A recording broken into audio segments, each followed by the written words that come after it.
بسم الله الرحمن الرحیم. سلامونه. نن درته ESR تشریح کول غواړم. ESR کوم ډول معاینه ده، په کومو حالتونو کې ESR پورته کیږي او په مرضي حالتو کې په کم میکانیزم باندې لوړیږي. ESR د erythrocyte sedimentation rate مخفف دی، یعنی د سروکروياتو د رسوب سرعت ته ESR ویل شي. د ESR نورمال رینج په زنانه او مردانو کې فرق کوي. په مردانو کې نورمال اندازې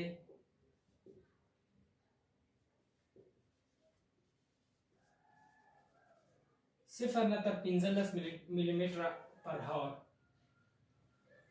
په زنانو کې 0 نه تر 20 ملي متره پر هاور د ESR نورمال اندازې ویل کېږي. دغه اندازې په پاتالوژیک حالاتو کې له نورمال حد څخه پورته کېږي. او په کوم میکانیزم باندې ESR له نورمال حد څخه پورته ځي؟ لومړی راځو هغه کوم امراض دي چې ESR پکې لوړیږي. tuberculosis,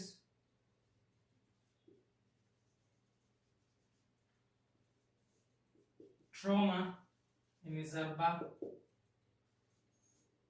anemia،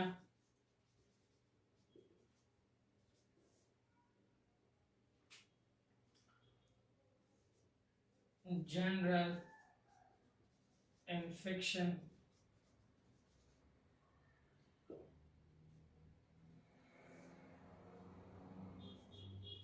autoimmune disease او همداسې نور. ESR یو سپیسیفیک ټیسټ نه دی. ESR مونږ سره د امراضو په تشخیص کې مرسته کوي.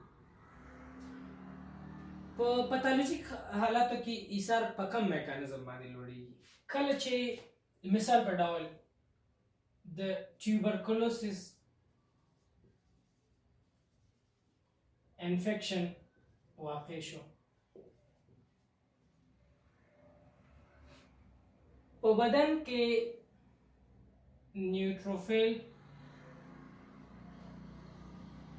نیوټروفیل او ماکروفاج سپین حجرات دي، دا سایټوکینز تولیدوي.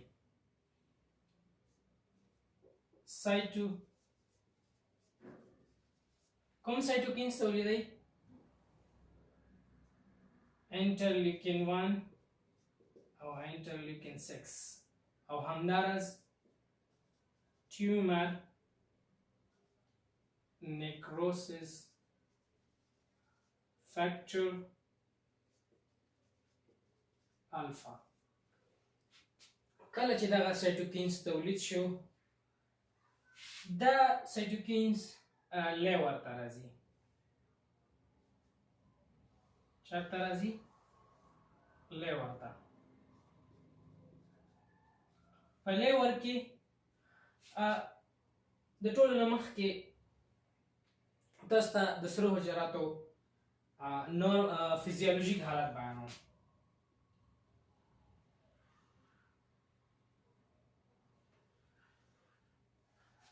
سروکرويات په خپل میمبرین باندې نیگیټیو چارج لري.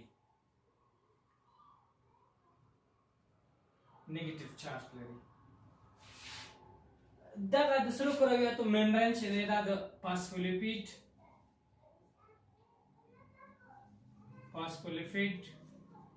او کولیسټرول څخه جوړ دی. دغه میمبرین د فاسفولیپید او کولیسټرول څخه جوړ دی ځکه نیگیټیو چارج لري.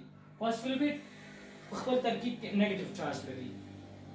نو کله چې د سروکروياتو په سطح باندې نیگیټیو چارج واقع وي، دا یو بل دفع کوي، نه پرېږدي چې اګریګیټ شي، نه پرېږدي چې تجمع وکړي، نه پرېږدي چې یو بل سره نږدې شي، جمع شي.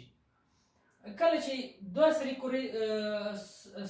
سرکرویات سره یو ځای شو وزن یې زیاتېږي او د رسوب سرعت یې زیاتېږي.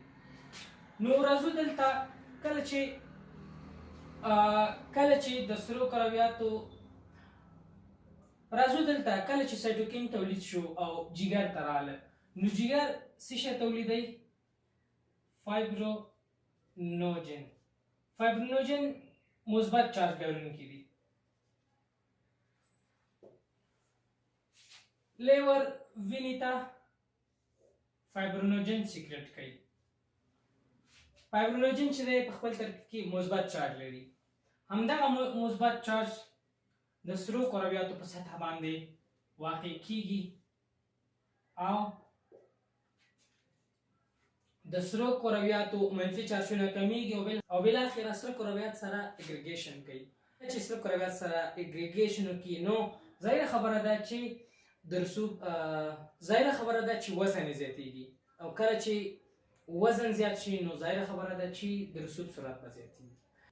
دا د سروکرویاتو د رسوب سرعت چې په کم میکانیزم باندې لوړېږي.